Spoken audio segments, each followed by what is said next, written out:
The house wheel is a stationary ring around the Earth, as it rotates on its axis. This ring again follows the ecliptic and is also divided into 12 sections. There are many variations of these divisions of 12 called house systems. The system I use to greatest effect has always been the whole sign house system.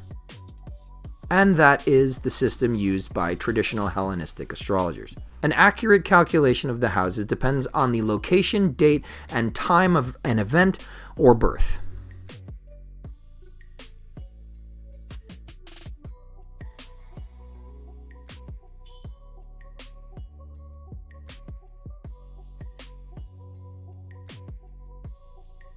The first house governs the outward persona, or personality with which we interact with the outside world.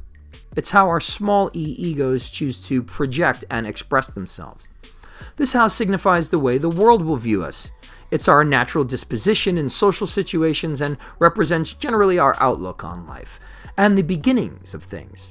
It also represents the physical appearance and the traits we'll have.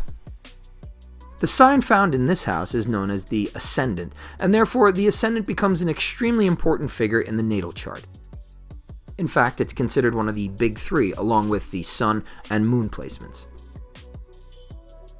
The second house governs resources and things of value, both material and immaterial. This house pertains to things of a financial nature, particularly earning capability. It also governs those inner abilities which we derive value from in our enjoyment and advancement in life. Ultimately, we find our self-worth tied to these. The third house governs a broad range of things, including communication, mental skills, learning ability, our childhood development and education, as well as short-distance travels. In other words, maybe the drive you make to work every day. It pertains to the conscious objective aspects of our minds. It's also the house related to siblings. The fourth house relates to heritage, parentage, and ancestral roots. Particularly, this house will represent the parent that had a greater influence on an individual. This house also relates to a specific type of property, namely real estate. The fifth house governs romance, pleasure, love affairs, recreation, entertainment, sports, games, betting, and enjoyment. It's also the house pertaining to children and creative abilities of an individual. The sixth house relates to work, services rendered, employment, and routine tasks and duties. It's also the house of personal habits and hygiene. Health issues and overall physical well-being will be represented somewhere in this house. The seventh house is also known as the descendant and relates to partnerships of varying kinds. In general, it represents the other. It includes marriages, business partnerships, confidant friendships, contracts, agreements, and general dealings with the public. This is also the house of open enemies and cooperation or lack thereof. Eighth house typically governs death and rebirth, spiritual and physical regeneration, occult matters such as psychism, hidden factors in a given situation, degeneration and regeneration, self-transformation. Relationships of a distinctly sexual nature can typically be placed here. Moral, spiritual, and specifically financial support received from others is indicated here. In conjunction with the sixth house, the eighth house can also describe certain types of illnesses. The ninth house is a house of philosophic ideals and the higher consciousness, law, ethics, religion. Ritualists and clerics typically have significant placements here. It also represents higher education, general knowledge, both theoretical and experiential. It's the house concerning long voyages and travel and affairs of a geographically distant nature. The 10th house governs social ambitions, status and reputation, career. This is the house representing community standing and achievements and ambitions in your profession and community. The parent which is not indicated in the 4th house can also usually be found here. The 11th house relates to non-romantic relationships, friends, acquaintances, groups, clubs, social interests. Things of a group nature are interpreted here.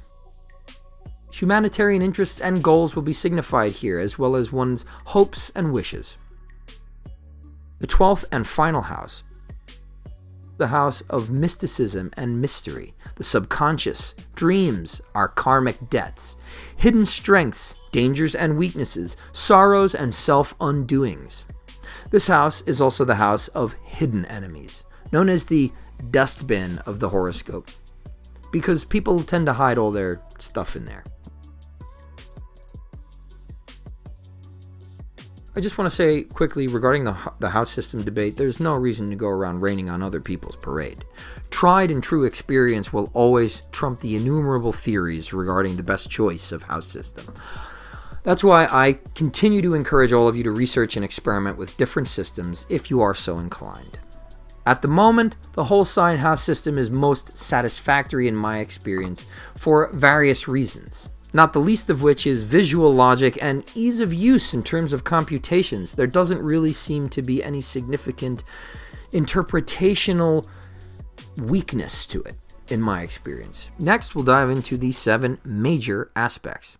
When planets are located at a certain number of degrees, making specific angles to one another, they are said to be in aspect. These aspects determine how the planets interact within the houses and signs in relation and proximity to one another.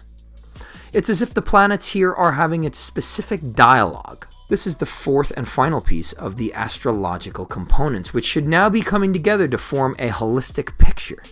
Concerning stressful or poor aspects, hard aspects, like everything else in life, we're inclined or predisposed by circumstances, but these are in accordance with our strengths and those weaknesses which we must inevitably overcome in the course of our lives.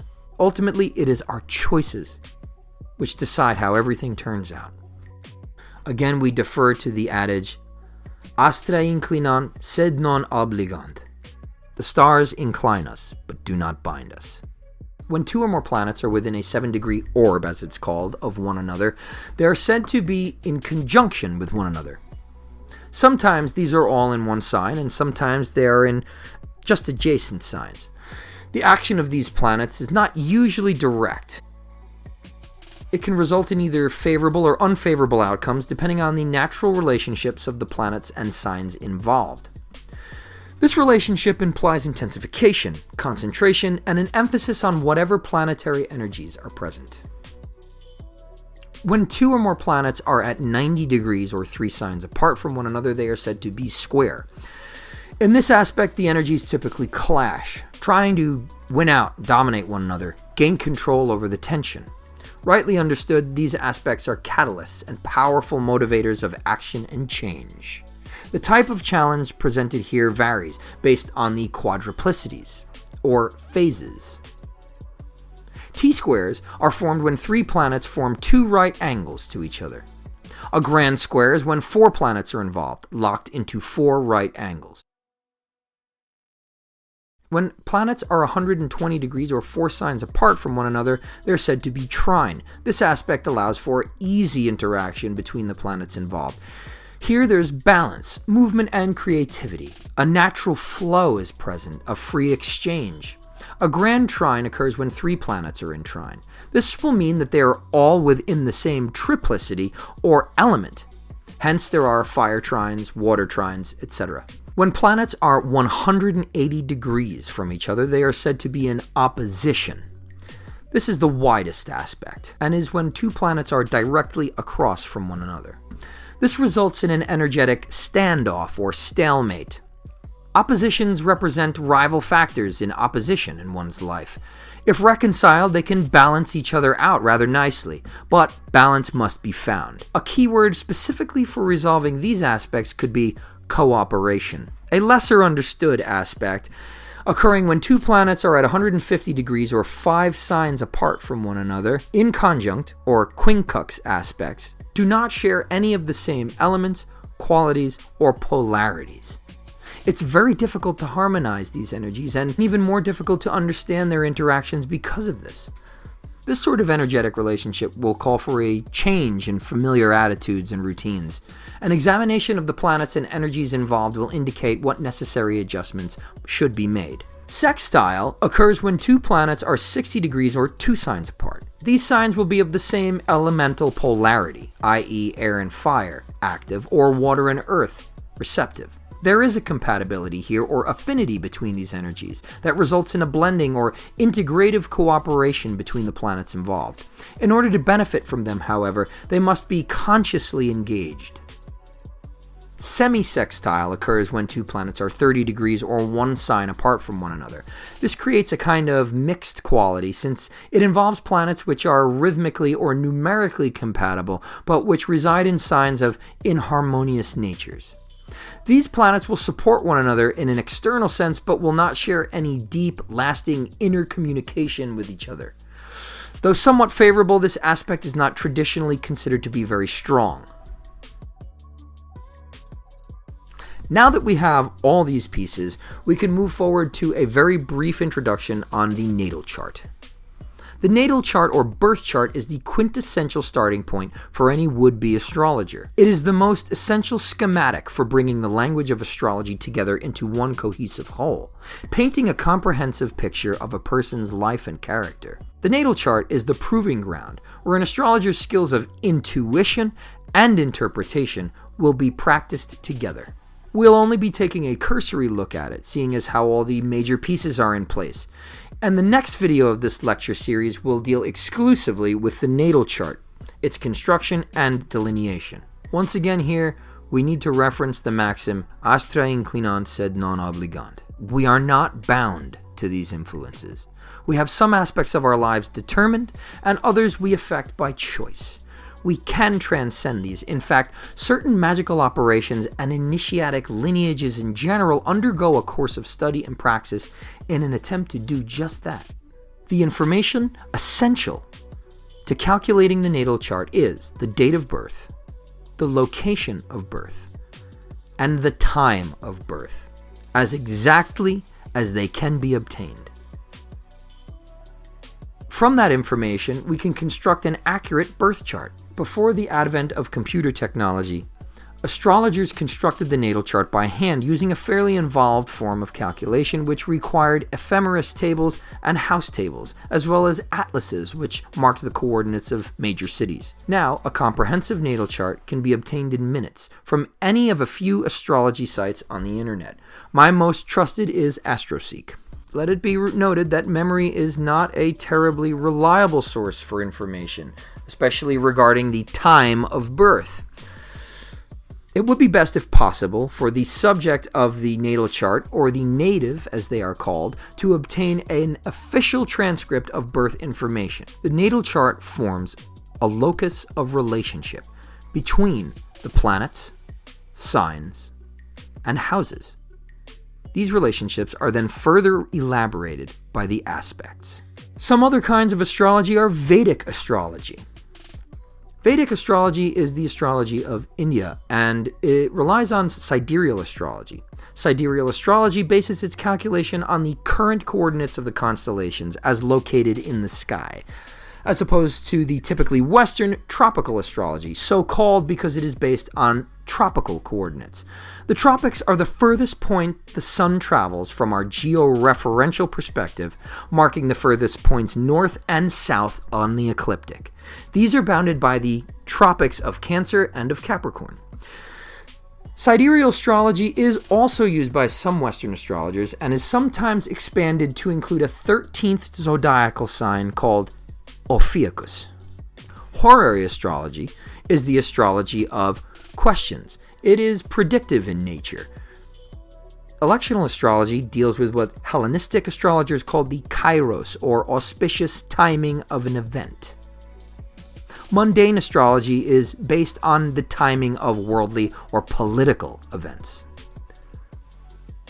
Moon node astrology works with the nodal axis and the lunar nodes, called Caput Draconis, the head of the dragon, and Cauda Draconis, the tail of the dragon.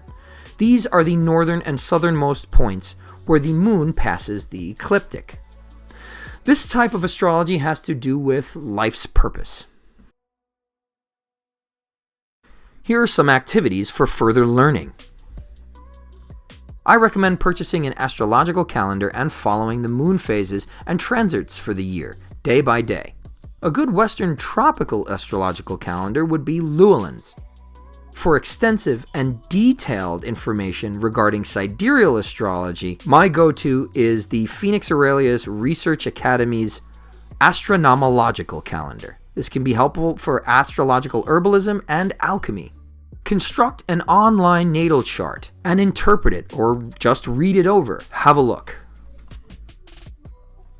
I've also attached an astrological meditation in the show notes below. Start a meditative/thought journal concerning your use of, ideas about, and insights on astrology and the astrological symbols. These are very important. Research the mythologies related to the planets and zodiac signs. Construct and use astrological flashcards for study and meditation. Obtain a guidebook and observe the sky. Start with the brightest objects first, the moon and the sun, then move on to the night sky, constellations, etc. A final note. Astrology, as I mentioned in part 1, is a language of symbols. In antiquity, particularly in the Neoplatonic schools of philosophy, there were several schools of thought, one being a technical school and another being the Theurgic. The technical school was concerned with a highly systematized and theoretical pursuit of astrology. The Theurgic school relied on technical calculations, yes, but ultimately viewed astrology as much more than mere divination or fortune-telling. Theurgy uses astrology as a set of exterior symbols and patterns, relationships, which say something about the interior aspects of a person. They're concerned more with the science of spirit, a technique of transcendence relying on an internal state of receptivity, so that the higher forces can come into the theurgist and have a space for influence and perception within their individual psyches. In this way, magic, particularly theurgy, or the use of magical synthemata and formulas toward the end of spiritual transcendence of the material, is informed by the alphabet of astrology. It is the symbolic language, not merely on paper, but in the skies, in the world all around us of which we are a part. Our magical mirror of the universe, the interior mysteries of the incarnate soul. So, what's your sign? What kind of astrological systems do you prefer, whether it be house systems or sidereal versus tropical astrology, Vedic versus Western, or even Chinese astrology for that matter? Leave your thoughts in the comments section below. If you've enjoyed this content, please consider subscribing to my channel. Remember to turn on all notifications. I hope you'll also consider subscribing to the Arcanvm Patreon or making a one-time donation to help me continue to produce well-researched and practiced content like this for free. Join me again in the next video where we'll dive deeper into the theoretical, historical, and practical sides of this and many other related topics. Thanks for watching. In loops.